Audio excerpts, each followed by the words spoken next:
I'm here today with my guest, Gina Barnett, and it's such a pleasure to see you again, Gina. We met the first time Deep Tech Week in New Yes, York when we were sitting next to each other and struck up a conversation. And I said, I have to have you on my podcast.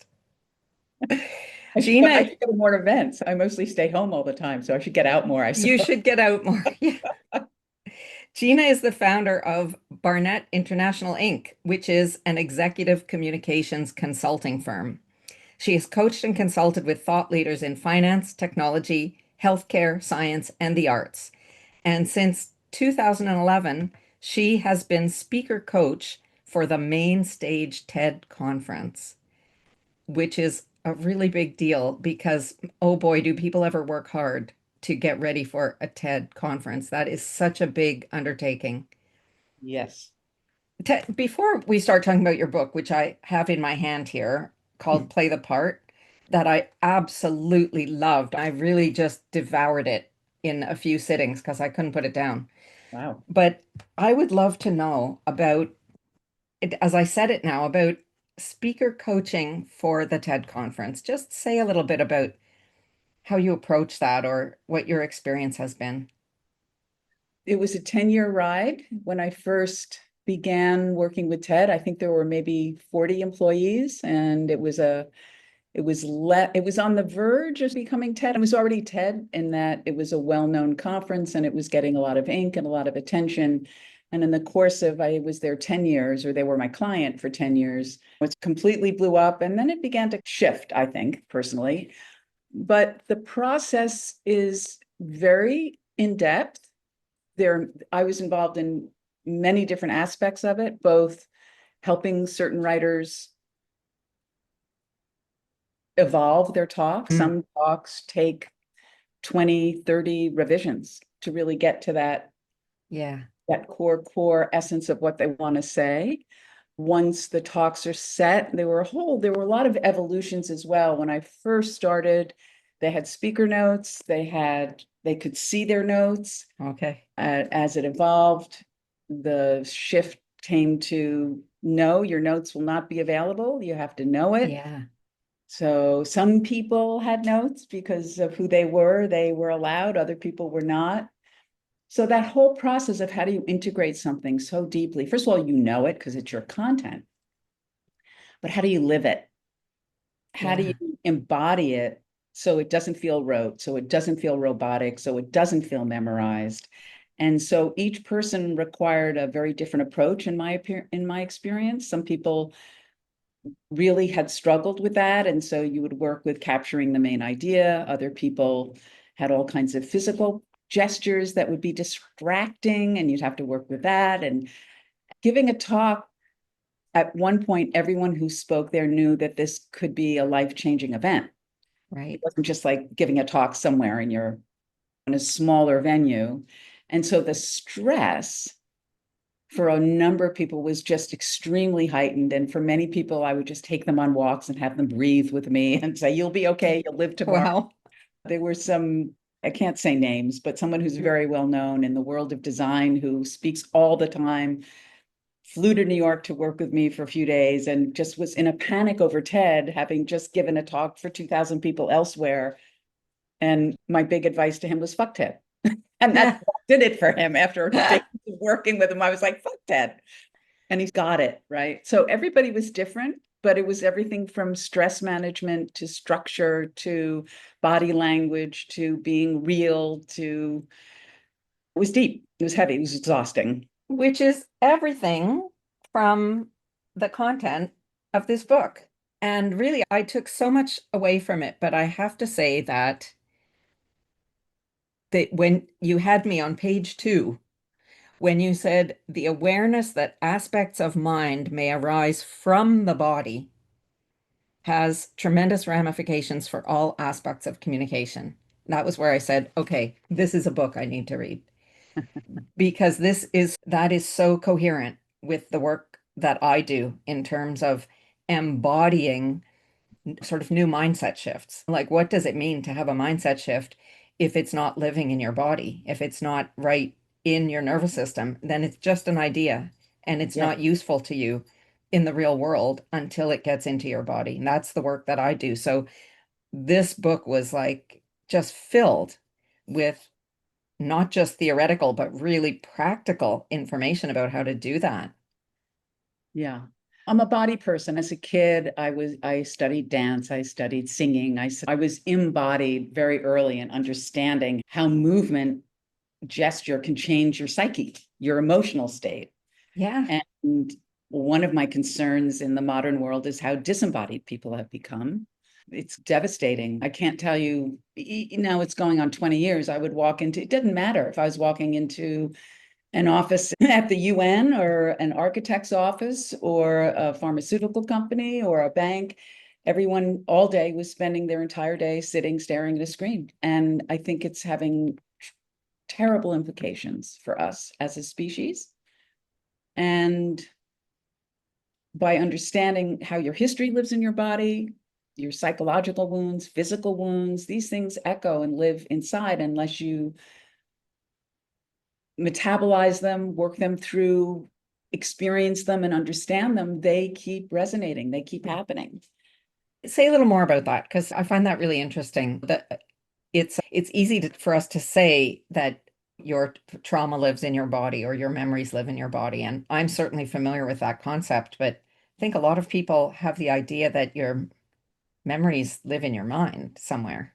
It's a loop. That's the thing that people don't understand is that your thought, and we all know this, you can be lying in bed at night, almost about to fall asleep, and suddenly remember an embarrassing moment. And 2 minutes later, your heart is pounding and you're blushing, right? And it's night and you're in bed and nobody can even see. And yet it creates a soma response. And I believe similarly, defenses live in the body. Our defenses, which happened because we needed to protect ourselves as little people, and they're survival tools, often overstay their welcome in their use, but they become embodied. They go beyond the mind and the psyche, and they stay in places of tension and how we hold our head and neck, how we embody our strength or not. If we're terrified all the time, we become like little turtles and we're just like here. And so if you release that, or even if you refeel that, what does that do to you? How does that make you feel emotionally? How do those emotions then impact your thinking? Oh, I'm in danger. They're out to get me. So it's a complete relationship. And I know from having taught acting for Yeah. years and having been an actress that when you change your body, you can change everything. You can change your feelings, your emotions, how you relate, how you listen. They're not separate from each other. And every actor knows this. That's why they do what they do to come on stage and go from being some person you'd never noticed to going on stage and you can't take your eyes off them. How did they do that? It's a combination of working with thought, ways of priming the brain and the body to embody King Lear or Romeo or whomever, Right. done by a physical and mental shift. And those are the skills, as I say to the people I work with now who are not actors, this is not to be inauthentic. It's not to pretend you're Romeo or to not be you. It's to get the things in the way of that clarity and authenticity, because we all have things in the way, insecurity, Right. self-judgment, old physical injuries, old psychological and emotional injuries. And they tend to, like with an instrument that's out of tune, make us not play as well. So That's such a great way of phrasing it. In my language, I would call these things blockages. I would call them exactly, shadow. exactly. And this is the work to get the blockages out of the way so that you are not impeded from being completely authentic. Fully you, fully you. Yeah. Yeah. I think I mentioned in the book, I can't remember. I had a gentleman I worked with who very smart, very professionally successful. He lived in, I believe, Switzerland. He used to come to New York and work with me. And he could do yoga. He was very fit, right? He looked great, but he was phenomenally rigid, Mm. both in his thinking and in his behaviors, very controlled. And I used to have an office in Midtown, and he would come sometimes late in the day. And I suggested to him that, and I know this exercise is in the book, but I suggested to him when he'd leave my office that night to pick someone in front of him, I remember this right, story. and 10 feet in front of him, nobody will see, and to copy that person's walk. And he was like, why would I do that? And I said, I'm not going to tell you, just give it a shot. He says, what if someone sees me? I said, it's nighttime, it's New York. You live in Europe. No one here knows you. Who's going to see you? There were so many filters on his ability to just play, right? And be free. Anyway, he did it, much to my incredible surprise. And I got this email weeks later just saying, I've been copying little old ladies and young Japanese girls and this, that, and that. And his world opened up Yeah, because two things happen when you do that exercise. And if you really do it, A, there's an incredible empathic leap that happens. right. You literally feel, you walk that walk. When I say do this to everyone I work with who wants to do it, you understand how your own habits shape you, how you move, how you think, and how by adapting someone else's habitual walk, you can almost become them and enter into a completely different mindset. It gives you a kind of empathic leap, which I think we all need more and Yeah. more. We are so struggling with our ability to understand and hear each other and be together. And the other is you begin to experience yourself completely differently. And you realize, oh, I'm just this A, I could be C, D, F, H, I can be. Yeah. What's the limit? Why? And as you can see from the title, the word play is critical to my worldview. We need to play a lot more than we do Yeah. because of all Yeah. the Well, reasons. there's that for sure. There's all these reasons. You experience yourself differently, you feel differently, you understand others differently, you take risks, you're willing to have fun, be a fool. That's a big thing, be a fool, by the way. Yeah. That is a very activating activity for, especially for people who, like myself, who are in their head a lot of the time, and who would, one of my big blocks is, yeah, doing something that would look stupid or reflect badly on me in some way. So I have to be really intentional about being fun and being out there and not worrying You were and so fun doing when we something met. silly. You were just like the open, bubbly person. That's why I wanted to talk to you. So I think you have to let that one go because you were just like, Yeah, who are you? Why are you here? You were just like totally open. there is that side of me, but sometimes that's why I'm saying it, that would be a blockage that I could easily get into in a Hmm. certain situation of not having access to that. We That all, we would all, we all frame close me up. ourselves given the context, and we all do that in different.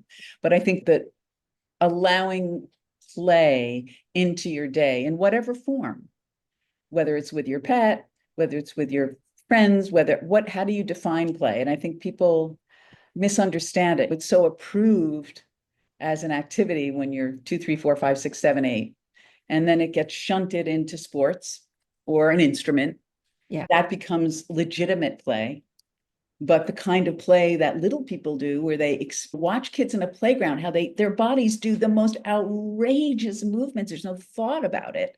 They're feeling it. They're saying, "What can my body do?" And it's not just on jungle gyms. Watch kids play. They're constantly changing who they are through movement, and we give that up. And I think it's unfortunate. It is unfortunate. And when you just said a moment ago, what's the limit in the context of this podcast? This is an essential piece of being limitless. This is how you expand your potential by doing these things that seemingly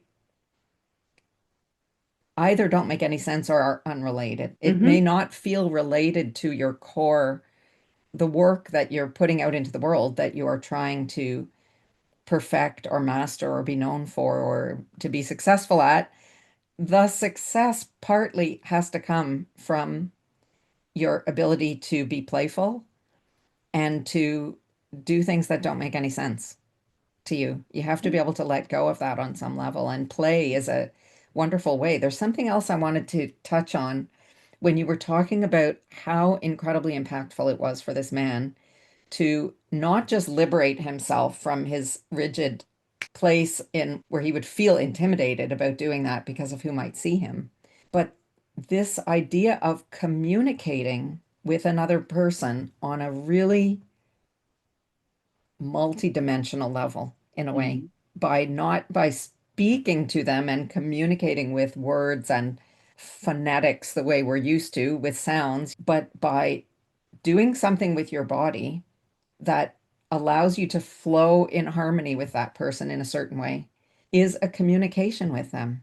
Absolutely. that nobody would believe unless you do it. There's a there's an absolutely profound exercise that I grew up doing because I studied theater games starting at a very young age. I started studying at 9 years old, separately from school. I went to a little acting school every Saturday of my life until I went to Yeah. college. And one of the early Viola Spolin, who invented theater games, her games was the mirror exercise, which essentially two people face each other, and one person is the leader and the other person is the follower, and they mirror each other. And the goal is to sync up, right? So the first person usually starts doing something and they have to really slow down so that the second person can find, and they begin to sync up. And after they're in sync, they can go a little bit faster and they begin to really feel that connection. Then you switch and you have the person who is following become the leader. And this person has to then follow. And then at a certain point, you say, there's no leader. And Wow. neither is the leader and neither is the follower. And this phenomenon happens where they are communicating at this micro one body level. I don't know if it's quantum, I don't know what it is, but Yeah. Yeah. you can even add language where they speak at the same time and say the same idea, thought, and things get Yeah. very slowed down. But whenever actors do this exercise routinely, it's no big whoop. And it was so interesting when Maria Abramovich came to the Museum of Modern Art years ago and sat in a chair and people looked in her eyes and wept. I don't know if you remember that event, but very famous artist. She sat there for a week and people would come and look and thought, God, what's the big deal? Actors do these things day in and day out of just look in each other's eyes for no reason. Yeah. Except there's a big reason, which is that thing happens, Yeah. which is you become a single body and you can take a leap into a way of being and understanding each other that is remarkable. And when I've taught this exercise on occasion, obviously, because I bring these tools into non-actors, people are mind blown. They don't even know what to do with themselves after they experience something like this, because it's like, how did that happen? And I'm like, it could happen all the time if you let it, but most of us don't. But it's these, we think of communication as, yes, blah, blah, blah, blah, blah, blah, but Yeah. that's the tip of the iceberg. It is the tip of the iceberg. Yeah, It is the tip of the iceberg. And it's so interesting that you just brought up quantum physics because we are now like, this was what this conference was all about. We were just talking about this Science of Consciousness conference in Barcelona, and you said that your son was able to attend. I was there too. This is the congruence yeah, of science and spirituality, yeah. which is really Finally. happening on a global scale now on so many levels. But quantum theory is really about this idea that every particle of your body, which, okay, they're not even really particles, every proton of you is connected to everything in the universe. We are entangled with each other. And it's an illusion of our nervous system that we're like separate, blobby Yeah. beings that aren't attached to each other. And we can override that illusion sometimes with these kind of exercises that we do, or the copying somebody's physical gestures in this way. You spoke also to, like, you said this too may soon come to be understood in light of this neural brain to brain Wi-Fi of mirror neurons, right? There are neurons in our physical neurons that serve a function of mirroring things from the outside and making them part of our own conscious experience. It's very interesting finding language of science to describe the experiences that you're talking about now. I don't know if I was precocious, but I remember reading the Tao of Physics in high Hmm. school. And what, I'm an old lady at this point, that was 60 years ago. Yeah. there have been people, especially in the spiritual realm and that work, who have understood this for thousands of years. It's just, Oh, absolutely. What's more material. new is that, sorry, I don't mean No, I to was cut just you going to off. Go say ahead. that just Western materialism is the one that came up with this other stuff, which is helpful. Yes, It's great. We've got cars and batteries and lights that turn on, and it's all great. But that's not the story. That's not the full right. story. There's been such a bias in the West against Eastern thought and Eastern understanding and philosophy. And we're going to eat our own lunch because of that, I think. But that said, I'm delighted that some of these materialist scientists are beginning to open up and understand that breaking things down to their tiniest little particle is not the answer. It's information. It's interesting, but it's not the answer. The cool thing is that breaking things down to their tiniest particle leads you to a place where there is only spirituality because the Yeah, tiniest particle, it's it turns empty. out, doesn't exist. Yeah, exactly. So they are in a way eating their lunch, but it's very wonderful to see this growing movement in hard science of now embracing this because it's so obviously there that when you go down into the tiniest particle, the door that you open is into the world of spirituality. And they are showing a great interest in understanding that now. So that's really cool.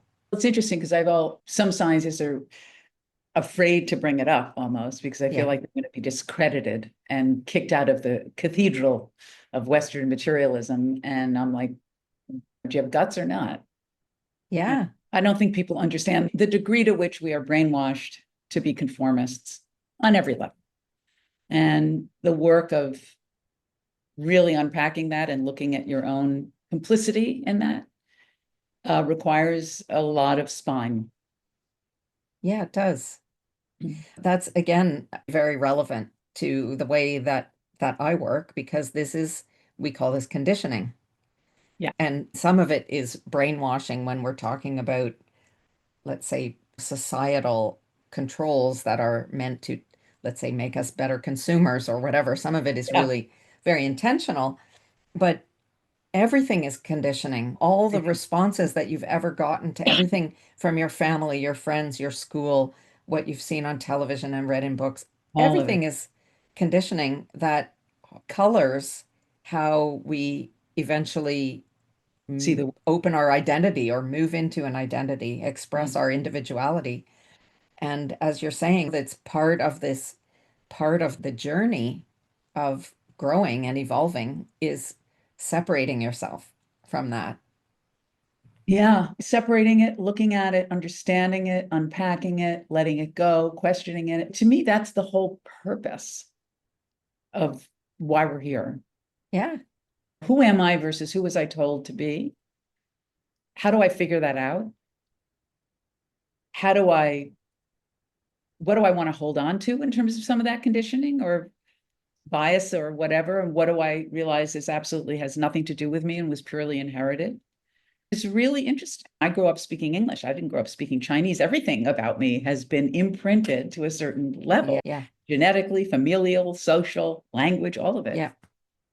But to me, that's like the kind of carapace of existence. And if we want to get out of being the caterpillar and become whoever we're about to become, we have to really gnaw through all of that, look at it, let go what we can, replace it with others. But that's the job, in my opinion, of being here. Yeah, I think so too. And I think the goal of being here is to experience freedom and Yeah. joy and peace. That's what all the conditioning holds us back from. There's always something that prevents us from giving ourselves permission to Yeah. have those things. Yeah, it's true. The rules, which in certain respect, many of them are good to keep society functioning and legal behavior and blah, blah, blah, blah, blah. But at a certain point, as long as I feel you have a kind of core moral core and you're devoted to kindness and service, then you can let all that other stuff go. That's what I believe. That's where I come from. But And that's where your beautiful glow comes from, I think, because that really, likewise, I read that in you right away, that you're somebody who's broadcasting that energy and those kind of values, which is, I think, again, in terms of moving towards your potential, that's obviously the more successful route than being more clinging on to survival and poverty consciousness and feeling like there's not enough to go around and worrying about what's coming next. And that Yeah. doesn't take anybody in the direction of growth or success or happiness or anything like that. I think also that's marketed as well. I remember when I was pretty young in terms of, I was in my early 20s and I suddenly realized that all magazines were about consumption. They were designed to make me anxious, to look fat, to look ugly, to not have the right hair, and to then go buy stuff. And I remember at a very young age saying, I'm never reading another magazine because that's what they're for. They're basically Wow. consumption industry. They're not real. Yes, there's some that have interesting articles. I still read some but all the Yeah. kind of women, because when I was 16, I was reading 16 magazine. They're all Yeah, 16 me magazines. too. And all of a sudden around 21, 22, I was like, whoa, what is it? I would put down a magazine and I would feel terrible about myself. Mm. And I thought, oh my God, I just took poison. Yeah. And there's so much of that. And the political situation right now and all the anxiety that's being drummed up around the world, Mm. in particular as the United States is who knows what, Yeah. devolving rapidly. It's very hard not to get isolated, want to protect what you have, become defensive, become Yeah. angry, become all those things. And it's a battle to keep going on that other path of, if I'm in service, nothing can hurt me, Yeah. really, because I'm not here to take, I'm here to give it away. Oh, that's beautiful. I like that a lot. I'm just looking for something else. Like I have literally hundreds of quotes from this book. Like really, it's covered in pink sticky notes and yellow highlighter. But okay, one thing you said here is that the body reacts before we're even aware of it. So let's talk a little bit about that sort of body early warning system. That is deeply rooted to survival, and it is deeply rooted to us hundreds of thousands of years ago wandering in the forest and seeing or hearing something in a tree and having to be on alert because it could Yeah. be leaf blowing or it could be a giant cat ready to jump on our head. So there's this very early warning system built into our five senses to enable us to survive, because if you just ignore it and it's a cat, then you're dead. So that legacy system operates obviously in all of our bodies. And then because of early events in our lives as well, you get bit by a dog when you're 2 years old, even though as a 40-year-old, that little doggy is not going to bite me, that memory is there and stored, and that trigger is there. And so even before you can have the thought, that little doggy's not going to hurt me, your body, because of the way the brain is structured as well, will send you a signal and raise your blood pressure, shorten your breathing, send blood to the legs so you can run away. Mm. You can modulate that through consciousness and work, but the body was designed to survive and to live. And so it has this ever on alert signal. One of the things I try to get people to understand, everyone knows the alert. You're walking down the street by yourself late at night and people coming, and you put out that antenna that Yeah. says, are these people chill, or are they Right. drunk and a little wild? And do I need to go a different route, or is everything fine? We have that antenna. We also have it here, but people don't pay attention to this one unless the signals are quite loud, as in, I have a headache, my back hurts, I'm hungry. We pay attention to the gross signals, but there are very distinct fine tunings. Some people call it gut instinct. I think it's even different. I think there's a somatic knowing that you can train to feel your body very acutely and read signals, not only from around the world, but also from yourself. And then what do I do with that information? And so there's a lot of levels of that whole, the body knows something before the brain does. And there's also a lot of how one person's body that's tense and anxious can be mirrored by Yes. other bodies and then impact in a group meeting, let's say, how one person's tension can be by others' antennas picked up, and then they all get tense, and suddenly nobody's cognating because they're all working from a different part of the brain, the limbic system, and versus the neocortex, and they're not able to think clearly. Understanding this is the first principle of managing it, Yeah. working with it, versus being subject to your unknown self. Absolutely. And you just said something about levels of this kind of somatic knowing. So Yeah. I would say that it's there all of the time, Yes. even in places where we're not talking about a sudden, like getting goosebumps or the hairs on the back of your neck Right. standing up or Right. something. It's there all the time. Yeah. That little tiny micro feeling that happens automatically, like between maybe stimulus and response. I don't know if Mhm. that's the exact right way to put it, but this going through this process of being able to open up that space Yes. so that you are allowing yourself to not be driven by those, maybe that's the way to say it, that your actual real world actions are not being dictated by these micro triggers that you're having from the environment that happen so quickly that you can't even really see them. And I wanted to say that just exactly what you mentioned about someone being tense in a meeting and transferring that tension to all the other people, it Incredible. also goes the other way of Yes, you can someone calm who people is in their down. heart and being open and Yes. relaxed and light can really transfer Yes. that very powerfully. Absolutely. There is so much to be said for, we have all the cliches of putting your light out into the world or whatever, but really the higher frequency is more effective at impacting the other people. Like it tends to lift people up very effectively, Sure.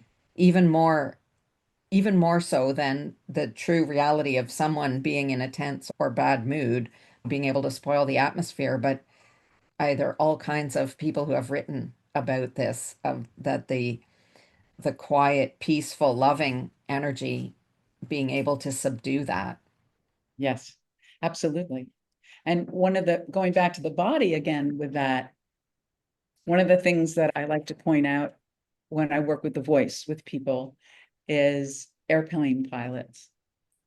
And Airplane pilots? yes, Okay. because everybody's taking their body and very vulnerable, putting yourself in a little steel bullet to go in the sky, and you're Yeah. trusting this person that you won't see. And the pilot gets on and says, "Good afternoon, ladies and gentlemen," with a beautiful resonance and warmth and smile. We might have a little bit of a turbulence for Arizona, but we'll get through that, right? They use their instrument. And I've worked with pilots, I've trained a couple, or they know that all they have is this vocal instrument to calm 300 people down, to get them in their seats and get them, right? It's even if we're seasoned flyers, there's always that little bit of what if this is the one? There's always that Hmm. thought, and they help contain that. And because the voice can do that, music can do that, the voice can do it, a joyous spirit can do it.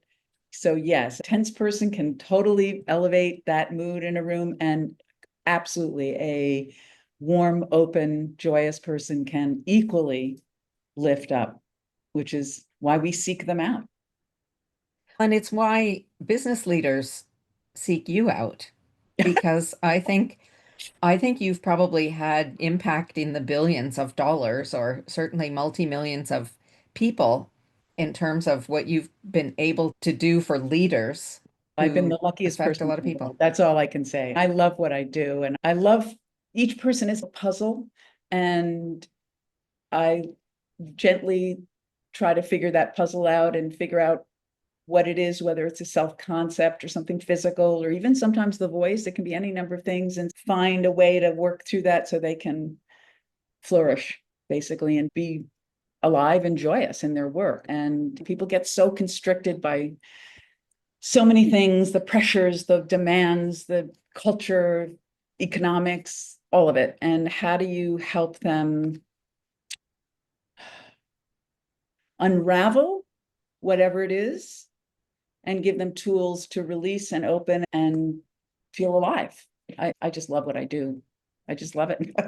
I'm Well, so and I love it that you can accomplish work on this level with these series of incredibly well curated exercises that you have either picked up or developed yourself combo. along so many years of your journey in acting and vocal coaching, that this is not a process of lying on an analyst couch and talking about what bothers you. This is a process whereby you are giving someone just the right breathing exercise or facial exercise or a way of standing. Even this idea of like standing in a power stance for 2 minutes and breathing deeply or something as you're going into a meeting, like things that people might have to like go into the restroom and close the door where nobody can see Fake them, but they really can be so impactful. And it's not a question of bearing your soul in psychotherapy. It's a question of having someone see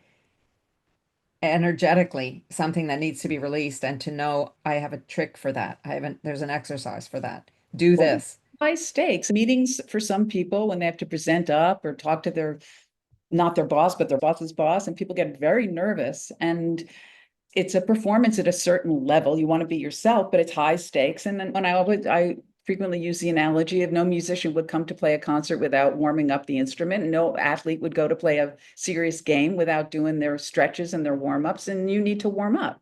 You need to do something to get yourself and your body and your psyche ready. So you come in and you feel ready to go. People just go from meeting to meeting and never take little breaks to think about what just happened on every level, both behaviorally, intellectually, business wise. What's the next meeting I'm going into? What is my objective for that meeting? Who will be there? What's the politics? What's the subtext? What are the power dynamics? People need to both take breaks and think about what they've just done and where they're going. And they should give themselves permission to do that, especially now that the world is so virtual. People literally Yeah. one. And I think it's terribly impactful on our efficacy and our ability to get things done and take care of ourselves. Oh, I agree 100% on so many levels. And obviously there is a great deal of practical business advice in this book, quite apart from the physicality piece. You do give a lot of really great business advice. I can't recommend this book highly enough. Play the part. Really, I was very pleased and impressed with how much great information is in there and literally like hundreds of exercises. If you just found a couple of things that really move the needle for you, like on a business level, that could be worth a lot of money because apart from knowing how to structure yourself in terms of analyzing what just happened in a meeting and where you're going next, the idea of body language, like what you are transmitting about yourself that and your ideas that you are not aware of, like getting mastery of that, which you really also talk about in this book, the importance of mastering your body language so that you know what you're communicating, so that you're communicating what you wish to be transmitting. That can be so impactful. And there's so many examples throughout the book, but the one that pops in mind was a woman I worked with. She's probably in her mid 40s, and she had a permanent scowl. She was like this all the Mm, time. And she looked angry, and she wasn't. She was lovely. And I asked her at one point, I said, "Did you have eyesight problems as a kid?" And she goes, "Yeah, I kindergarten, first, second grade, I was at the front of the room. Third grade, they moved me to the back. I couldn't see anything. So I was squinting all through third, fourth, fifth grade, and that became her muscle memory. That was just wow. sealed in there. Now she can see, she's got glasses, everything's fine, but that's set Yeah. with no awareness that A, she looks like she's angry all the time. It's just and it's not aligned with who she is. And yet it's a memorized muscle recruitment. So how do you let that go? I gave her stuff to work on with it and blah, blah, blah, blah. But point being, yes, our body. I had another gentleman who had very severe ADHD, such that if there was a clock behind someone's head who he was talking to, that he would have to focus all of his energy Yeah. not to see the clock. And he was a big guy and he was a burly guy and sweet as sugar. And he kept being cast as a hatchet guy. He kept getting this job where he had to lay off people all the time. I said, "You've been cast." It was the guy to come in and cut off heads because you look terrifying. Wow. And Wow. these are the unconscious ways that our gestures, our facial expressivity, all these things read and then get interpreted, and then we get put in a role, or we get people perceive us in a certain way. Yeah. So and I'm not saying everybody has to micromanage every single gesture, but having some awareness Yeah. that you can shift your style, you can be aware. I've worked in many countries. I've worked from Russia to Thailand to anyway, a lot of places, and I have to shift. When I was in Russia, they're very tough, they're resistant, they don't want to, you have to prove yourself, you know. And the Thai people are so different, and I couldn't go into Thailand and be what I was in Russia. Yeah. Yeah. It doesn't mean I'm inauthentic, but we're very flexible, we're very plastic, we do shift all the time, we change our behavior and style from when we're in the gym to when we're in a board meeting. We do this, but to have some consciousness and flexibility and to understand that bodies speak. They give information, and it may be erroneous, it may be legacy, it may be not aligned with who we are now. And what can you do about that? Yeah. I had another guy who was asked to be CEO of a major publishing company, and he walked like this.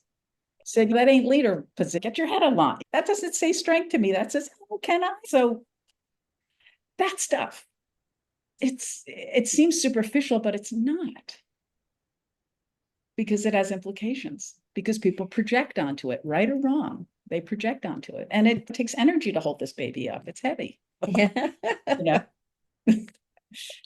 So, This has been incredible, Gina. I'm so grateful that you agreed to come on. And this delighted. book is called Play the Part by Gina Barnett. It's not even new. Like this has been out for a No, while. came out in 15. I can't believe it. Wow. Feels like I just finished it. It was a long. Very well worth the read for anybody who's listening, whatever line of work you're in, or if you're just someone who is interested in expanding the limits of your own potential, because this is going to break you open in ways that you could not have imagined. So thank you for being here. Where do Oh, people thank you, find you? Tracy. If someone wants to find you, how do they get in touch with you? Barnett International, Gina Barnett Consulting. All right. Google my name. I'm all over the We'll the put those usual. links. We'll put those links LinkedIn, in the show notes. LinkedIn. all the things, all the ways. All right. Thanks for this conversation.